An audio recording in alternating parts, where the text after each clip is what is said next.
impossible for you, my Lord. Nothing is impossible. Nothing is impossible for you. You hold my word in your hands. Nothing is impossible for you. Nothing is impossible. Yes, nothing is impossible.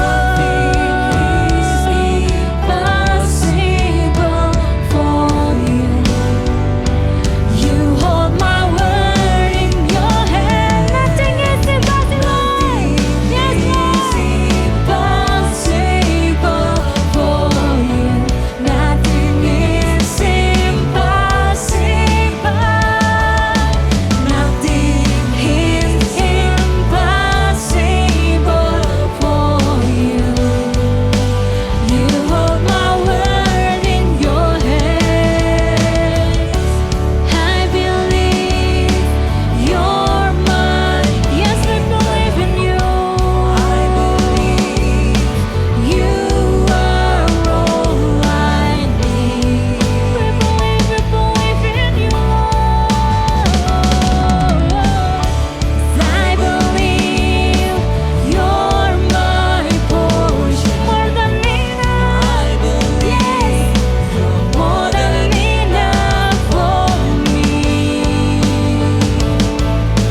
Jesus, you're all I need. I believe in you.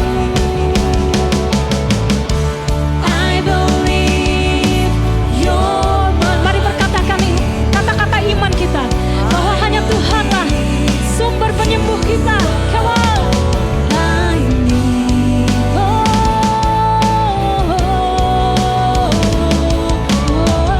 cause I believe you're my portion. Yes, I believe you're more than enough for me. Jesus, you're all that I need. Jesus, you're all that.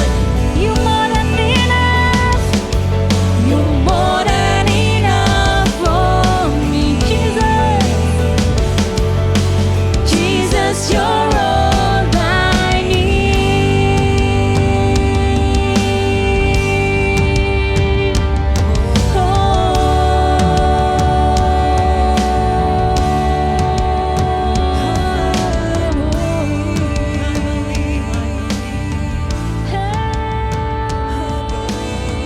We speak blessing. We trust in you, Lord Jesus.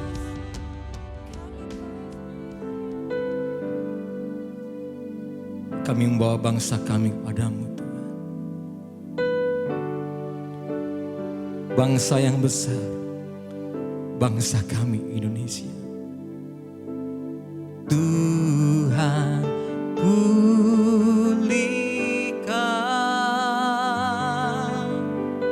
Bapa, pulihkan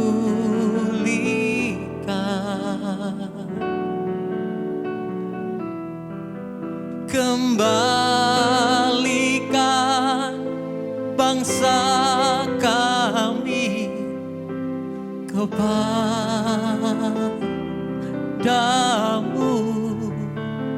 Tuhan, pulihkan, ampunilah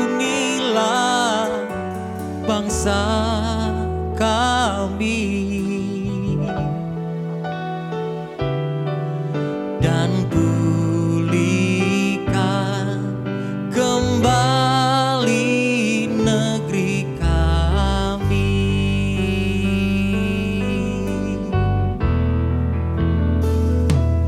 Kami umat-Mu rendahkan diri,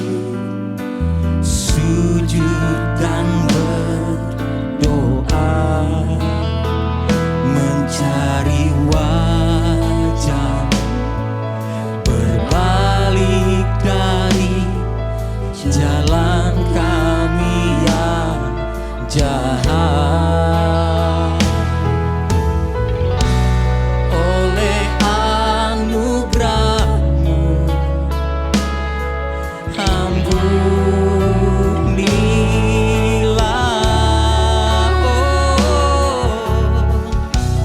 oleh anugerah-Mu, pulihkanlah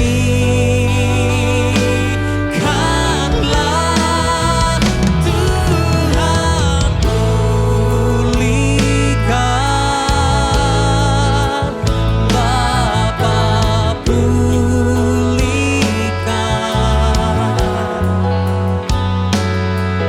kembalikan bangsa kami kepadamu,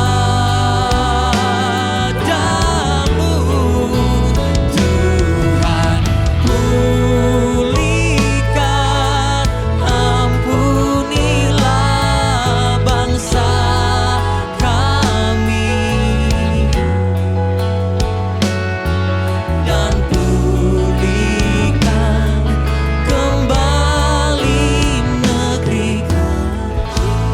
Bapak Ibu dimanapun Anda berada, saya ingin mengajak saat ini kita memandang ribuan pulau, suku, dan bangsa yang ada di atas Indonesia. Indonesia membutuhkan Engkau Tuhan Yesus. Indonesia membutuhkan pertolongan-Mu Tuhan. Indonesia membutuhkan anugerah-Mu yang besar Tuhan, untuk memulihkan, untuk menyembuhkan negeri kami ya Tuhan. Kami perkatakan, Indonesia akan pulih, Indonesia akan sembuh, Indonesia akan menjadi bangsa yang besar, bangsa yang luar biasa. Tuhan Kau pulihkan, Tuhan Kau pulihkan, Tuhan Engkau pulihkan, Tuhan pulihkan, Bapa pulihkan,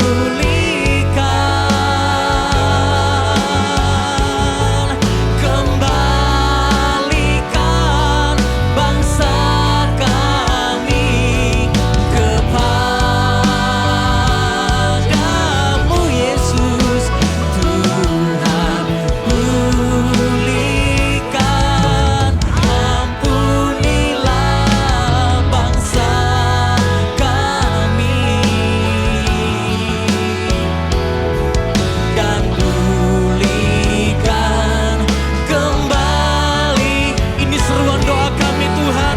Mari jemaat Tuhan katakan, Tuhan pulihkan, Tuhan pulihkan, Bapa pulihkan.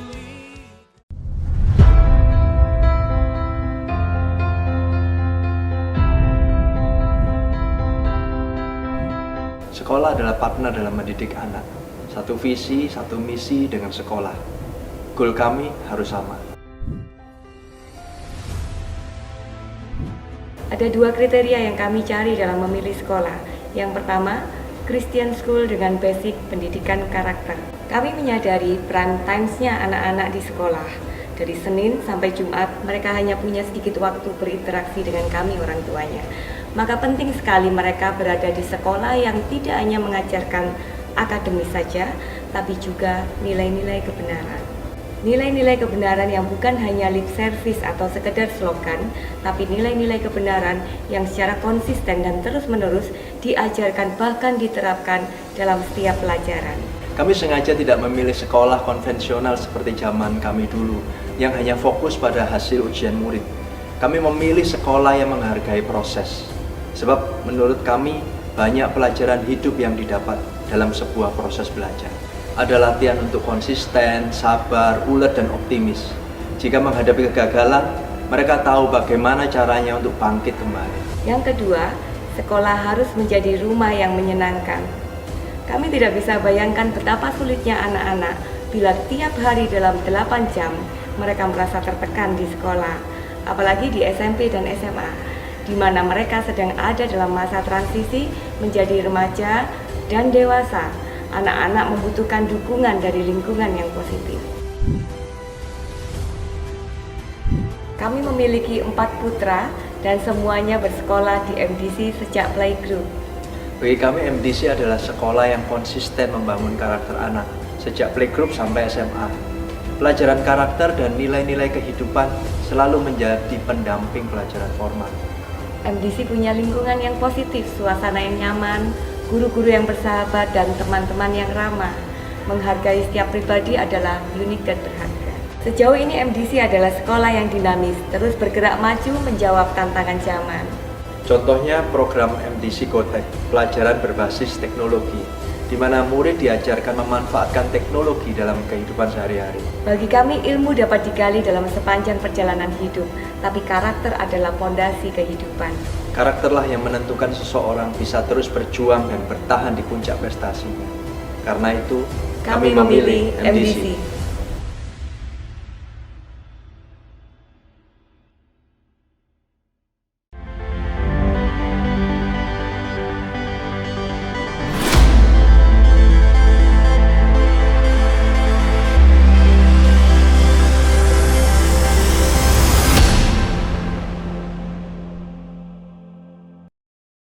Shalom, senang sekali bisa berjumpa dengan setiap Anda dalam ibadah online pada hari ini. Dan saya ingin membacakan satu bagian dari kitab Mazmur pasal yang ke-56 dari ayat yang ke-4 sampai ayat yang ke-5. Dikatakan seperti ini, waktu aku takut, aku ini percaya kepadamu, kepada Allah yang firman-Nya kupuji, kepada Allah aku percaya, aku tidak takut. Apakah yang dapat dilakukan manusia terhadap aku? Saudara-saudaraku, mari kita pada hari ini kita merayakan kebaikan Tuhan dalam kehidupan kita. Kita buang semua rasa takut, kita buang rasa cemas, saudara-saudaraku. Karena kita tahu, kalau kita takut, kita ini punya Allah yang mengasihi kita.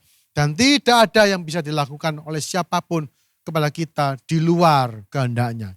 Dan saya ingin mengajak saudara untuk bersama-sama kita menyiapkan hati kita, memusatkan perhatian kita hanya kepada Tuhan saja. Sementara kita memuji dan menyembah dan mendengar firman Tuhan. Biarlah Allah, kehadiran Tuhan itu nyata di tengah-tengah Anda. Mari kita berdoa terlebih dahulu.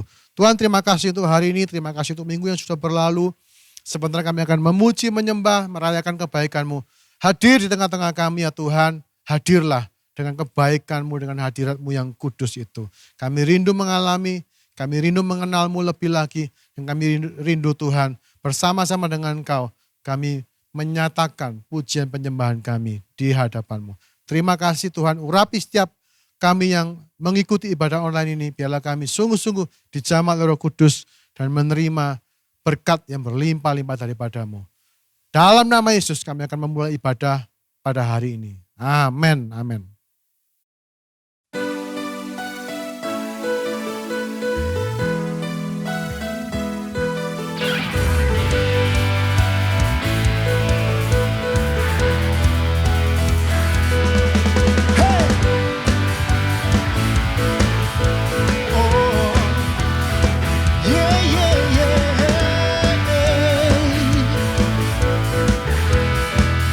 Cakrawala bersama-sama. Melukis cakrawala, merangkai jagat raya, pencipta alam semesta, pemilik kehidupan, pemilik kehidupan, yang sanggup menyelamatkan, dialah jalan kebenaran.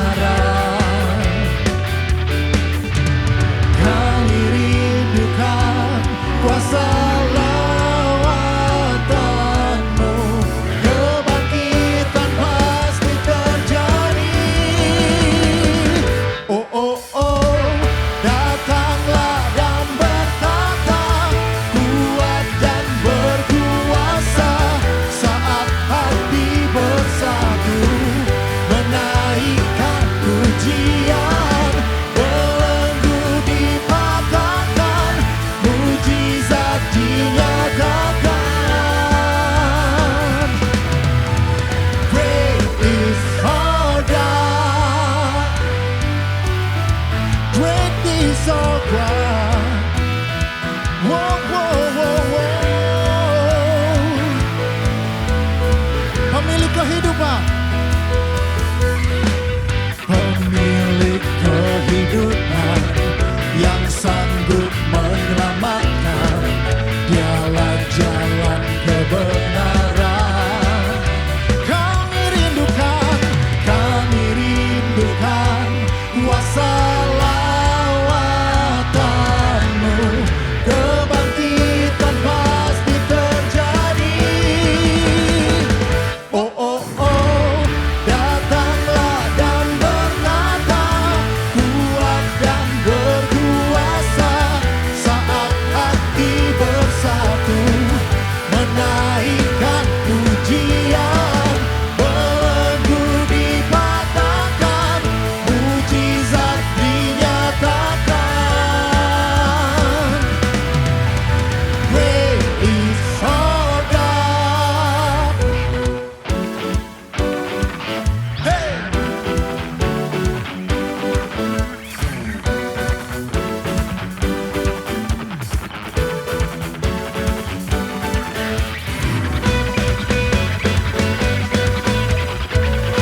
Terpujilah Engkau ya Tuhan.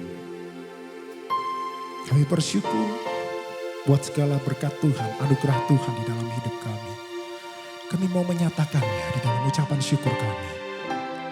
Terpujilah Engkau Tuhan.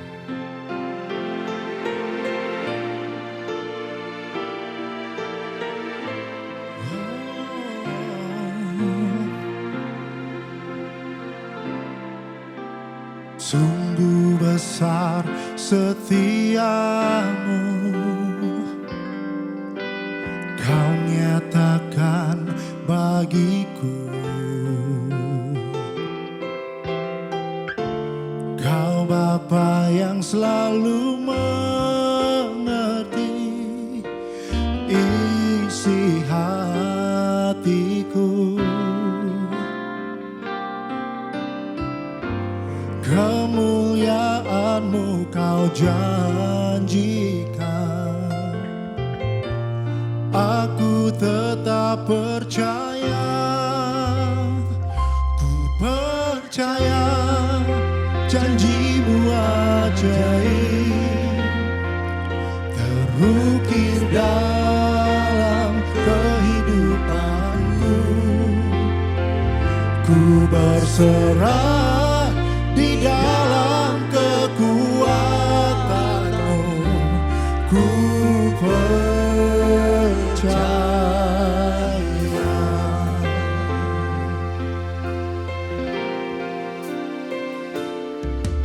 Sungguh besar setiamu, Kau nyatakan bagiku.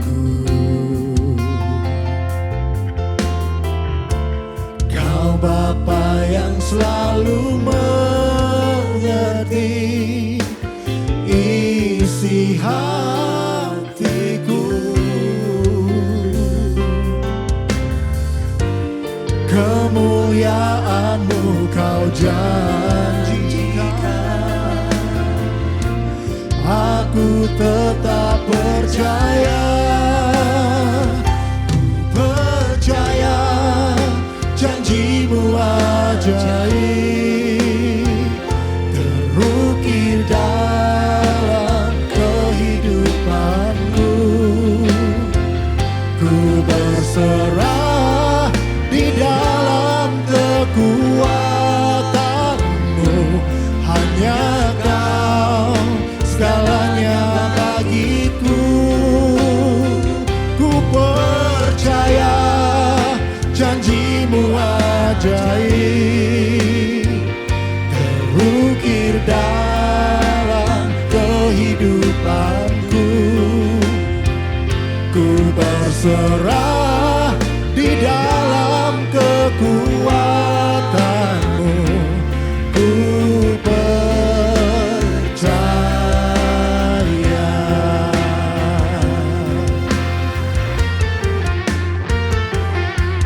Tak akan ku takut, tak akan ku gentar. Kaulah imanku, Kaulah Tuhanku.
kepada janjimu.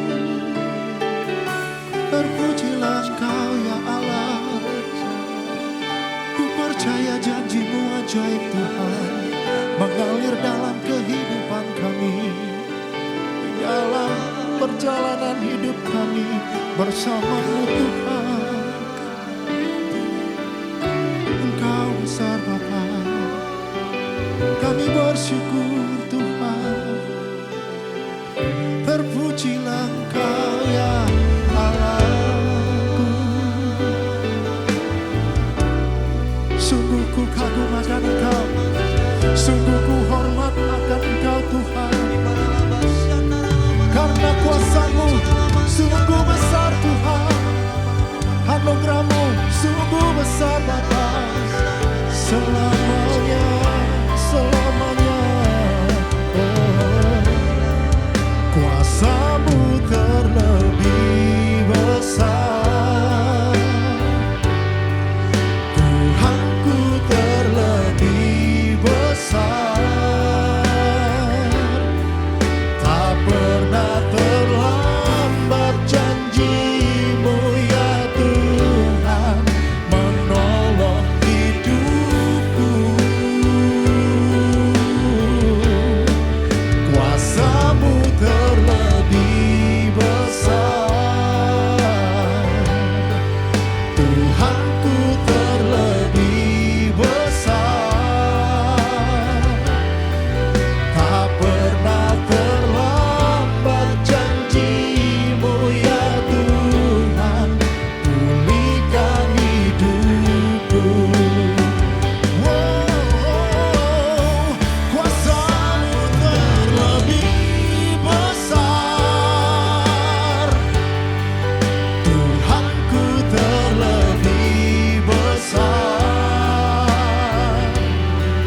Tak pernah terlambat janji-Mu ya Tuhan, menolong hidupku.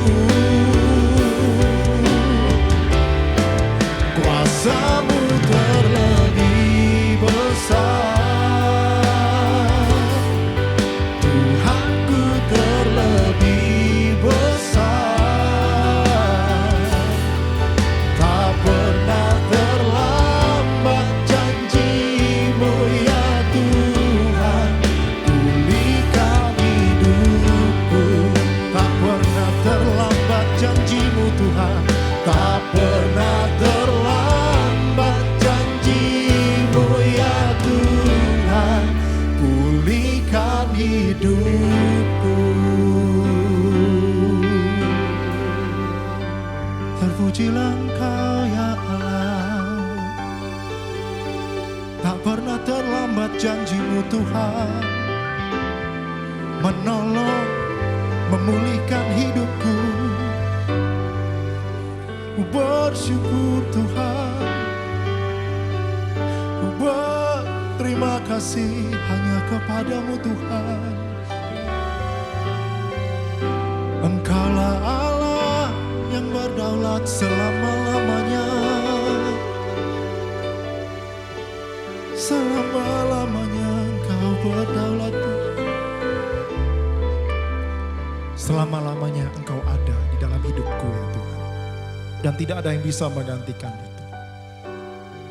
Ku mau terus berjalan, menjalani hidupku dengan tuntunan Tuhan. Kalau Engkau tidak bersama dengan kami tidak mau melangkah Tuhan. Karena kami mau hidup kami benar di hadapan-Mu. Terima kasih ya Bapa.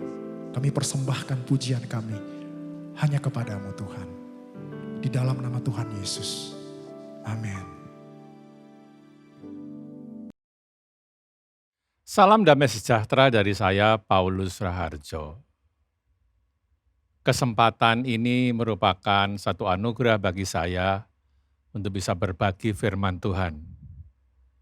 Dan saya berterima kasih kepada setiap tangan, setiap peran saudara-saudara sekalian yang ada di balik layar yang membuat acara ini berjalan dengan lancar.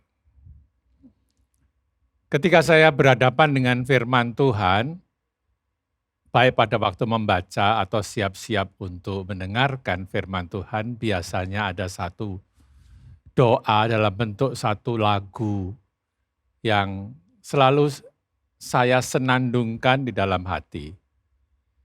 Lagunya begini, jiwaku terbuka untuk-Mu Tuhan, selidiki, nyatakan segala perkara, singkapkan semua yang terselubung, supaya ku layak di hadapan-Mu Tuhan.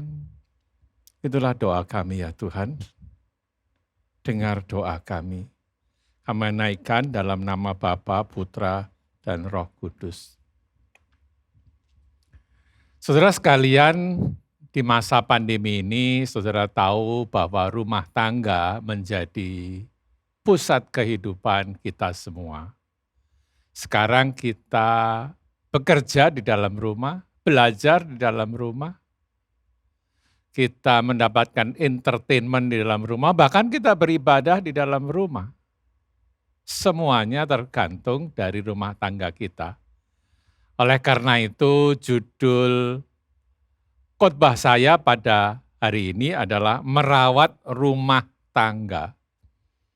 Dan sebelumnya, sebelum saudara siap untuk berpikir bersama-sama dengan saya beri joke pembukaan yang membuat saudara juga berpikir. Judulnya, mengapa istri kita tidak sempurna. Konon, Adam sedang duduk di Taman Eden berbicara dengan Tuhan. Dia berkata kepada Tuhan, Engkau telah memberiku kehidupan, pekerjaan, dan banyak makanan. Engkau telah membuat saya nyaman sampai saat ini. Saya kenyang, saya memiliki tujuan, namun saya merasa sangat-sangat kesepian. Kira-kira apakah ada yang masih engkau bisa lakukan untuk memperbaikinya? Kata Adam kepada Allah. Tuhan Allah menjawab, aku akan memberimu pasangan dan dia akan disebut Hawa. Dia akan berdiri di sampingmu dan mendukungmu, dia akan membantumu, menaati aturanmu dan berada di sisimu kapanpun dia dibutuhkan. Dia akan melahirkan anak-anakmu dan membesarkan mereka sesuai dengan keinginanmu. Dia akan memberimu makan, memberimu pakaian, dan merawat kamu dengan baik. Dan ini luar biasa, dia cantik, dia anggun, dan dia hangat. Dia baik hati, dia perhatian, dia bijaksana, dan akan selalu ada untukmu. Tapi, perhatikan ini, itu akan membuat kamu kehilangan satu tangan dan satu kaki. Adam berpikir sejenak. Kelihatannya dia keberatan. Lalu dia berkata dan menawar kepada Tuhan. Kalau gitu apa yang bisa saya dapatkan untuk sebuah tulang rusuk ya Tuhan? Dan inilah yang kita alami saat ini, istri-istri kita, yaitu keturunan Hawa, tidak jadi yang paling sempurna karena kita tidak tahan untuk berkorban. Merawat rumah tangga. Pertama, rumah tangga yang tidak dirawat akan rusak. Dalam pelayanan kami, konseling pranikah, ada ratusan pasangan yang sudah kami bimbing masuk ke dalam pernikahan. Salah satunya adalah pasangan ini. Tetapi setelah 18 tahun menikah, mereka datang kepada kami dan mengatakan bahwa mereka siap untuk bercerai karena mereka punya konflik yang tidak bisa terselesaikan. Kami sangat terkejut karena mereka itu dari ratusan yang pernah kami konseling, mereka kemungkinan bagi pandangan kami mereka adalah juara yang kedua. Artinya pada waktu konseling mulus, semuanya dijawab dengan baik, dan mereka menunjukkan potensi untuk menjadi pasangan suami istri yang sangat berhasil, sangat berbahagia. Tapi setelah punya anak dan seterusnya, mereka sekarang siap untuk bercerai. Kenapa demikian? Ketika saya dan istri merenungkannya, mungkin karena satu hal ini. Mereka kurang merawat. Sesuatu yang tidak dirawat dan dibiarkan akan jadi jelek juga dan akan rusak. Rumput yang hijau bukan rumput tetangga saja, tetapi rumput yang disirami. Bahkan Taman Eden pun butuh perawatan. Kalau kita membaca dalam Kejadian pasal yang kedua, ayat yang ke-15, Tuhan mengambil Adam dan menempatkannya di Taman Eden untuk mengusahakan dan memelihara taman itu. Kalau saudara tahu, kata mengusahakan di sini dalam bahasa Inggrisnya, dalam King James Version, disebutkan to dress. Sebetulnya mengandung makna usaha yang keras, komitmen setiap hari untuk mempercantik atau menjadikannya lebih baik. Taman Eden itu kurang apa? Yang menciptakan Tuhan sendiri. Tetapi ketika diserahkan kepada manusia, manusia masih diharapkan untuk memelihara dan mengusahakannya menjadi lebih baik. Susah. Memang pernikahan tidak ada yang mudah. Kalau tidak, Rasul Paulus tidak mengatakan kawin itu susah. Saya bacakan dari 1 Korintus 7 ayat 28, dia katakan demikian. Ini Rasul Paulus, ada-ada saja sebetulnya Rasul Paulus ini. Kalau engkau kawin, engkau tidak berdosa. Tetapi orang-orang yang kawin akan ditimpa kesusahan badani. Dan aku mau menghindarkan kamu dari kesusahan itu. Sebenarnya kalau dituruti, ya tidak ada orang menikah, tidak ada yang punya anak, dan akhirnya kita punah. Tetapi ini untuk menyentakkan kita, satu kontroversi sebenarnya yang menyentakkan kita bahwa mau menikah itu harus sadar bahwa pernikahan itu banyak tantangannya. Kalau satu orang membawa 10 masalah, suami istri membawa 20 masalah, masing-masing 10. Setelah menikah jadi 30, karena apa? Karena mereka sendiri bermasalah. Punya anak tambah 10 masalah lagi. 2 anak, 2 kali 10 masalah. Masih ada orang tua, masih ada mertua, itu akan membawa masalah. Jadi tiba-tiba dari 10 masalah bisa-bisa setelah menikah jadi 70 masalah. Tetapi selalu ada jalan keluarnya kalau kita tahu bagaimana kita merawatnya. Rumah yang tidak ditinggali juga akan cepat rusak. Rumah dan rumah tangga itu kalau terawat akan menciptakan rasa aman, rasa bahagia, rasa tenang, rasa nyaman bagi penghuninya. Kami dalam kehidupan sehari-hari menganggarkan biaya untuk merenovasi rumah hampir 10 tahun. Karena pada waktu kami harus membangunnya, kami mengalami keterbatasan biaya. Sehingga semua harus dibangun dengan keadaan yang sangat terbatas. 1 tahun setelah kami tinggali rumah itu bocor dari atas sampai bawah. Dan setelah kami lihat, kami bongkar dan akhirnya menghabiskan uang yang sangat banyak.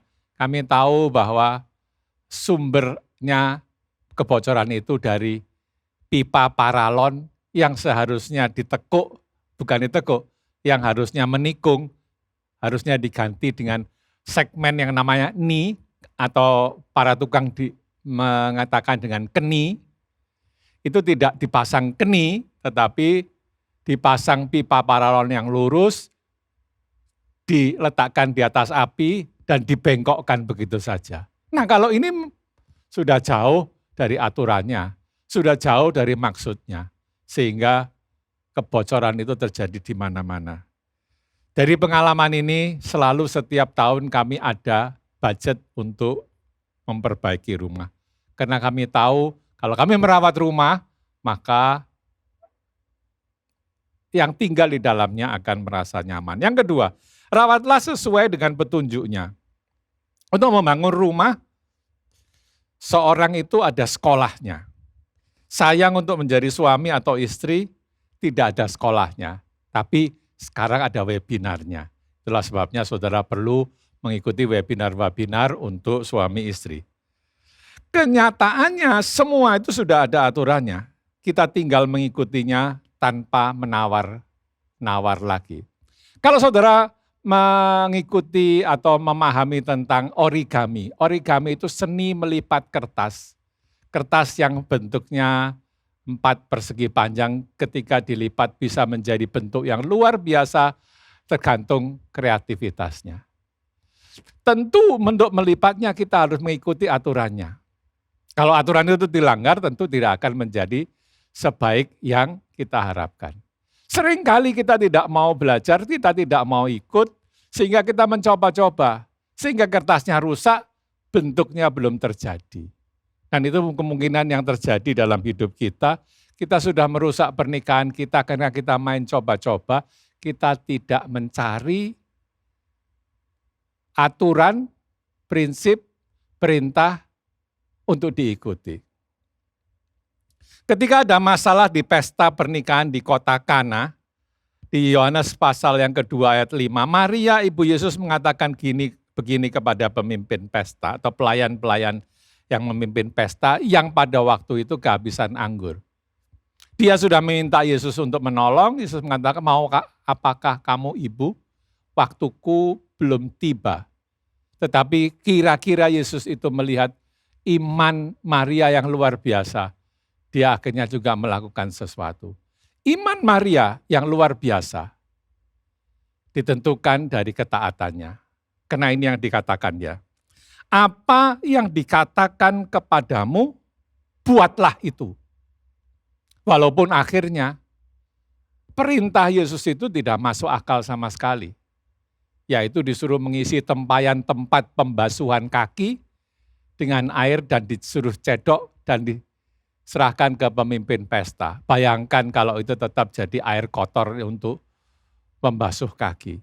Apa jadinya? Karena Allah lah yang mendesain dan menciptakan keluarga, ya demikianlah seharusnya rumah tangga itu dibangun sesuai dengan rencananya.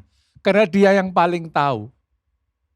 Ada satu bagian firman Tuhan yang akan saya pakai, yang walaupun ini bukan tentang keluarga, tetapi saya pinjam prinsipnya, yaitu di Raja-Raja pasal yang ke-11, ayat yang ke-38. Dan jika engkau mendengarkan segala yang kuperintahkan kepadamu, dan hidup menurut jalan yang kutunjukkan, dan melakukan apa yang benar di mataku, dengan tetap mengikuti segala ketetapan dan perintahku, seperti yang telah dilakukan oleh hambaku Daud, maka aku akan menyertai engkau, dan aku akan membangunkan bagimu keluarga yang teguh seperti yang kubangunkan bagi Daud. Dan aku akan memberikan orang Israel kepadamu. Ini visi besar yang Allah berikan. Kalau para pemimpin jemaat bisa menangkap visi ini, untuk memenangkan kota kita, untuk memenangkan negara kita, sebenarnya adalah melalui keluarga. Dan kalau keluarga-keluarga dibangun oleh Allah sendiri, dari ketaatan masing-masing anggotanya, maka Indonesia ini akan dimenangkan untuk Kristus. Satu kali saya bertemu dengan konselor Kristen yang kami kagumi. Namanya Elvin and Joyce Smith. Beliau berdua datang ke Indonesia 2 kali untuk pelayanan di sini, dan setiap kali beliau datang, kami dikenalkan beliau melalui para misionari yang berada dalam satu organisasi misi dengan mereka. Pada waktu itu kami bertanya bagaimana caranya menjadi konselor keluarga. Dan jawabannya sebetulnya pada waktu itu mengecewakan saya. Dia mengatakan begini, cari setiap ayat dalam firman Tuhan di dalam Alkitab yang berbicara atau berhubungan dengan masalah keluarga. Pelajari, praktekkan itu, dan kemudian bagikan.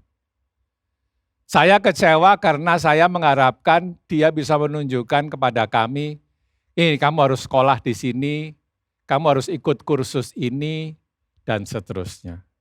Ternyata untuk semua menjadi konselor keluarga kita harus kembali ke dasarnya, yaitu firman dan prinsip-prinsip firman Tuhan. Sehingga kalau kita melihat orang-orang yang tidak sejalan dengan firman Tuhan itu, kita bisa menasihati mereka. Misalnya, seorang laki-laki harus meninggalkan ayahnya dan ibunya untuk bersatu dengan istrinya, keduanya menjadi satu daging, mereka keduanya telanjang tetapi tidak merasa malu. Kejadian 2 ayat 24 dan 25. Meninggalkan. Sekarang saya makin melihat banyak laki-laki yang mau menikah tetapi tidak berani meninggalkan ayahnya dan ibunya. Masih tergantung secara ekonomi, tergantung secara psikologi. Akibatnya bertengkar terus dengan istrinya. Dan kesalahan memang bukan pada mereka tetapi juga pada orang tua yang tidak berani melepaskan. Padahal di ayat yang di Mazmur 127 ayat yang 4 dikatakan anak-anak itu seperti anak panah yang harus disiapkan dan akhirnya harus dilepaskan. Karena kalau tidak dilepaskan, anak-anak panah itu tidak akan bisa berfungsi. Kalau ini dilanggar tentu akan jadi masalah. Tidak mencari pasangan yang tidak seimbang, 2 Korintus 6 ayat 14. Artinya carilah yang seiman. Kalau dari hal-hal yang paling dasar saja, yaitu iman kita tidak bisa bersatu, bersekutu, atau setuju, maka hal-hal yang lain akan sangat terpengaruh. Well, semua orang pernah berbuat salah. Saya dan istri saya pada waktu di awal kami pacaran, kami sama-sama belum juga seiman. Saya yang lebih dahulu menjadi bagian dari anggota gereja sejak muda, tetapi itu pun iman saya tidak cukup kuat untuk mengatakan no terhadap rasa jatuh cinta yang luar biasa. Ketika ayah saya mengatakan, Papa setuju saja akan pilihan jodohmu, tapi harus seiman. Dalam hati saya tidak keluarkan karena saya masih menjaga sopan santun. Tapi dalam hati saya berkata demikian, yang kawin itu aku, kok orang lain yang ngatur, nggak usah. Tapi oleh anugerah Tuhan, ceritanya panjang pendek, pendeknya adalah kami semua diselamatkan. Dan ketika ada yang tanya, kalau gitu saya juga boleh ya Pak mengharapkan anugerah Tuhan. Jadi menikah dengan istri atau suami yang tidak seiman, nanti kan diselamatkan sendiri. Saya hanya mengatakan, karena kami pernah mengalami dan mengabadkan anugerah itu, maka kami sekarang pada posisi untuk menasihati kalian, jangan coba-coba seperti itu. Nah, menjadi satu itu proses yang panjang, dan menjadi satu itu permanen dan tidak bisa dipisahkan oleh manusia. Dan dalam menjadi satu itu pasti ada konflik dan seterusnya. Pasti ada penyesuaian dan seterusnya. Pada waktu kami menikah tahun 85, Bapak Pendeta yang akan menikahkan pada waktu itu belum ada konseling pranikah. 1 minggu sebelumnya beliau datang ke tempat, kami datang ke tempat beliau diundang untuk membicarakan pernikahan. Saya melihat Bapak Pendeta membuka Efesus 5 ayat 20, ayat 22-25 yang sangat terkenal untuk guidance atau panduan pernikahan. Dan dia ingin kenal kami lebih dalam dan mengatakan berapa lama kenalnya. Kami katakan sudah 9,5 tahun. Wah, cukup lama, 9,5 tahun. Sudah cocok. Dan saya dan calon istri saya, Linda, pada waktu itu mengatakan, belum cocok Pak. Hah? 9,5 tahun, belum cocok. Nah, dalam kearifan beliau menanyakan apa maksudmu? Dan saya dan istri menjelaskan, kami mau masuk dalam pernikahan ini dengan pengertian bahwa pernikahan atau perkawinan adalah proses mencocokkan seumur hidup. Dia manggut-manggut dan kemudian Efesus pasal yang kelima yang tadinya mau dibacakan ditutup tidak jadi dibaca. Kelihatannya jawaban saya mendapatkan nilai 100. Pertanyaan berikutnya saudara mau tahu? Nanti kalau dalam ibadah mau dinyanyikan lagu apa? Dan kami sepakat, How Great Thou Art.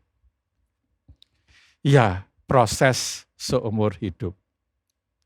Yang paling susah dalam pernikahan itu adalah bukan mencocokkan diri, tetapi apa yang ditulis dalam Efesus pasal 5 ayat yang ke-21, yaitu hendaklah suami atau istri saling merendahkan diri di dalam takut akan Kristus. Jadi kalau suami merendahkan diri kepada istri, itu bukan berarti takut pada istri. Istri merendahkan diri kepada suami bukan karena takut suami, tetapi takut kepada Kristus. Dan dengan sikap ini, maka pernikahan itu dibentuk dan dipelihara terus-menerus, walaupun konflik juga tidak pernah akan selesai. Siapakah mendapatkan istri akan mendapatkan berkat dari Tuhan, Amsal 18 ayat 22. Apakah ada istri-istri di sini yang berusaha setiap hari untuk menjadi berkat bagi suaminya?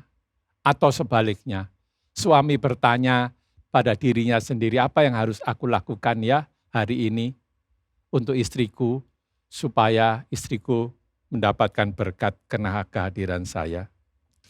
Ada saja misalnya wanita yang mau menang sendiri, tidak punya kelemah lembutan, suami dilawan, bosnya dilawan, pendetanya dilawan.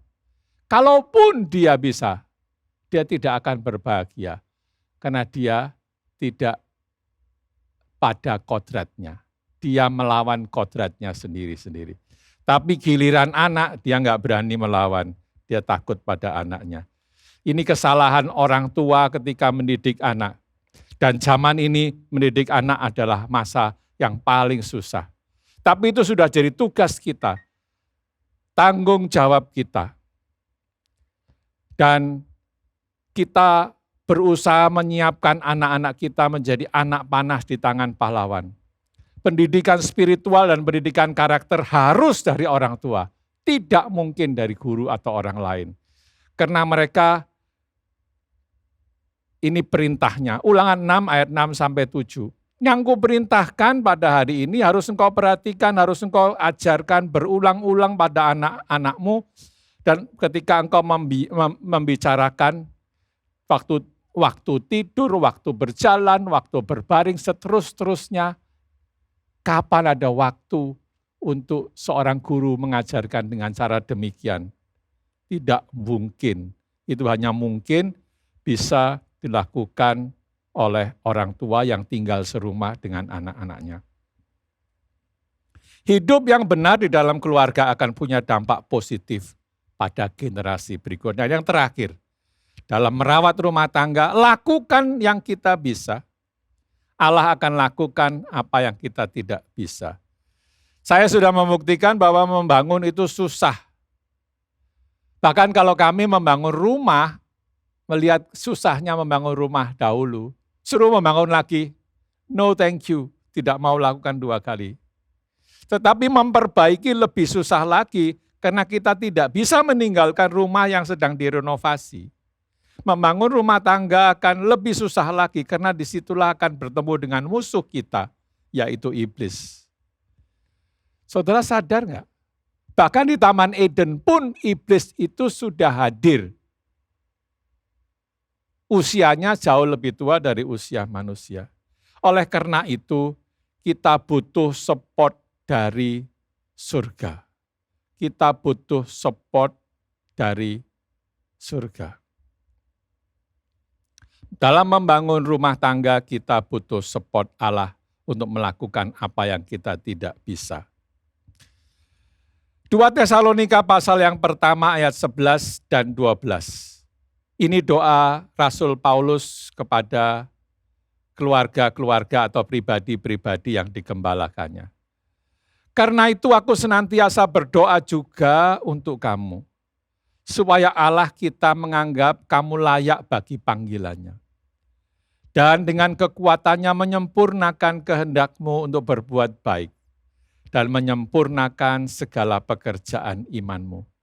Sehingga nama Yesus Tuhan kita dimuliakan di dalam kamu dan kamu di dalam Dia, menurut kasih karunia Allah kita dan Tuhan Yesus Kristus. Saya mau bertanya kepada saudara, apa panggilanmu? Kalau saudara suami, panggilan saudara menjadi suami yang baik. Kalau saudara istri, saudara orang tua, saudara anak, panggilanmu menjadi anak, suami, istri yang baik. Orang tua yang baik. Dan biarkan Allah sendiri yang menilai kita. Kita jangan menilai diri kita sendiri, atau kita menilai istri kita, kamu istri yang baik atau tidak. Penilaian terakhir hanya datang dari Allah. Kalaupun usaha kita tidak sempurna, jangan putus asa.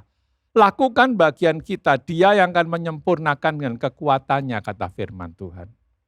Kita fokus pada niat baik kita dan bekerja keras sesuai dengan iman kita. Walaupun semuanya masih jauh dari kenyataan, dari harapan, tetap beriman. Tetap bekerja sesuai dengan iman itu. Tetap punya maksud yang baik. Lakukan yang kita bisa lakukan dan biarkan Allah lakukan apa yang kita tidak bisa. Merawat rumah tangga memang tidak mudah. Tetapi kalau tidak dirawat, pasti rusak.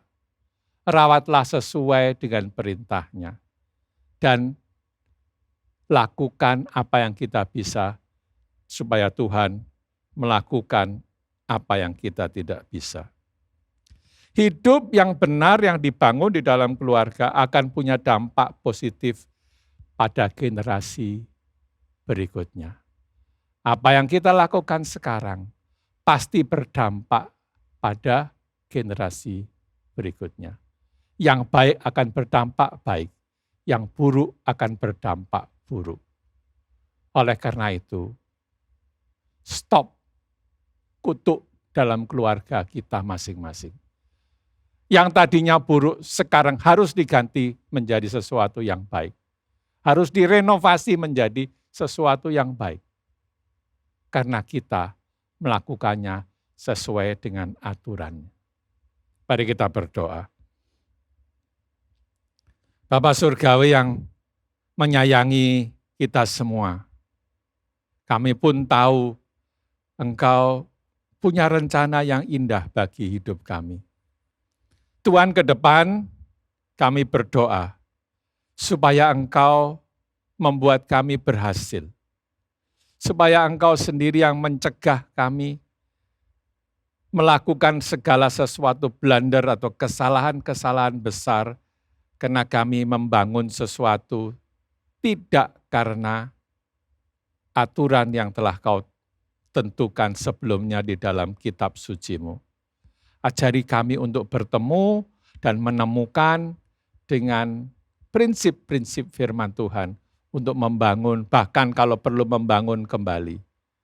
Atau minimal merawatnya Tuhan.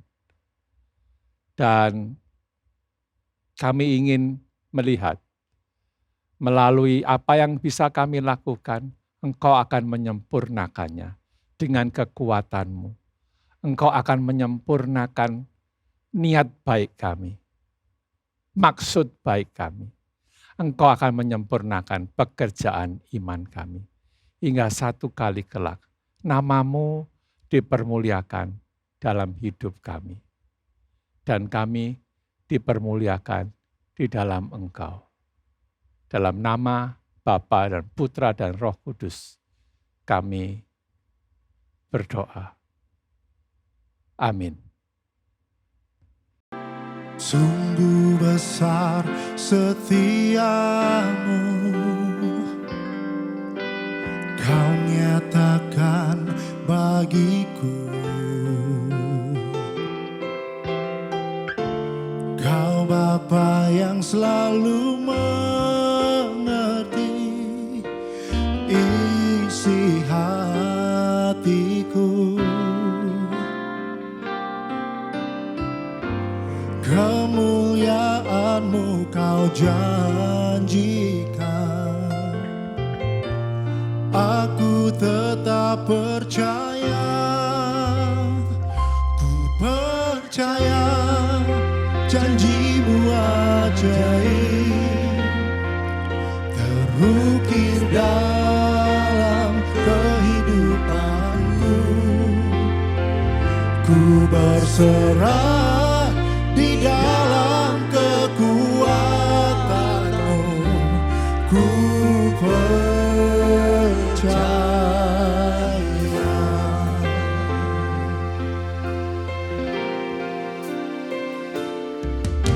Sungguh besar setiamu, kau nyatakan bagiku. Kau Bapa yang selalu mengerti isi hatiku.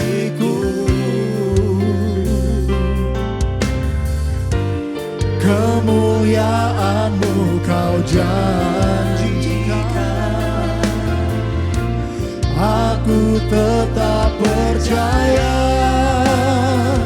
Ku percaya janjimu ajaib terukir dalam kehidupanku.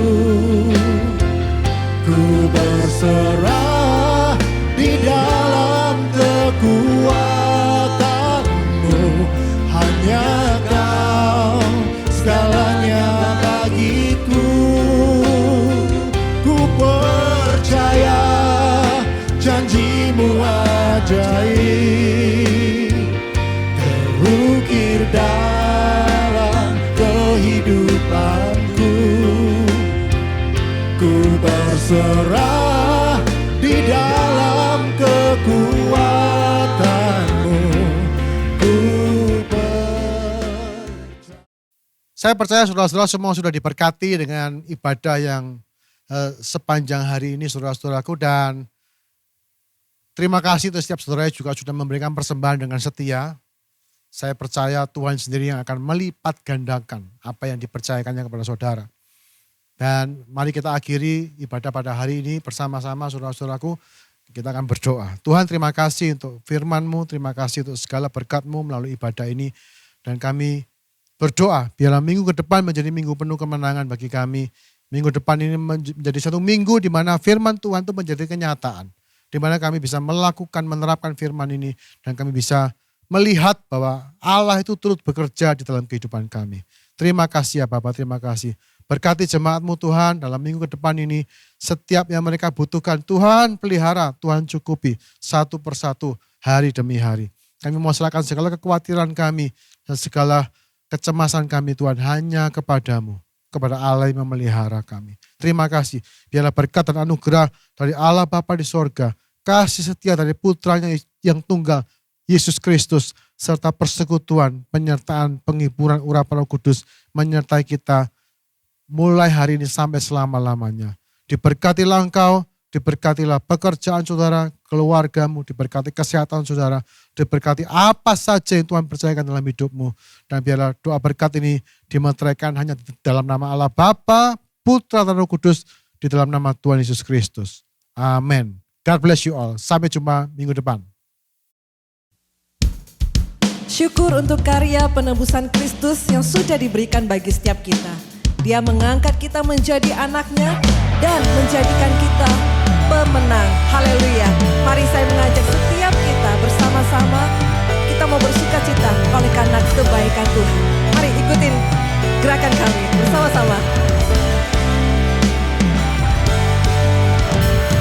Kami yang telah ditebus dengan darah yang kudus, mengangkat pujian bagimu.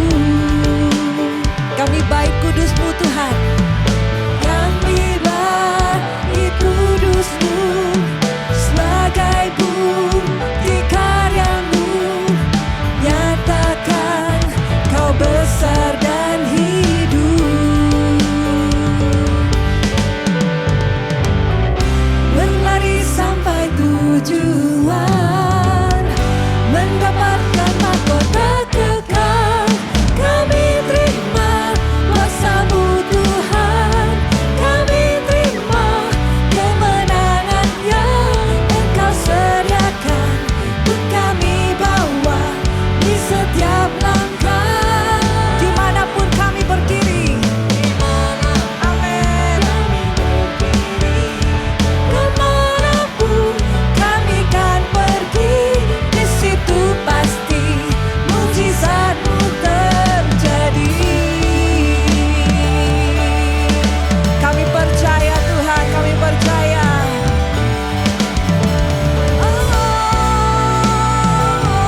kuasa-Mu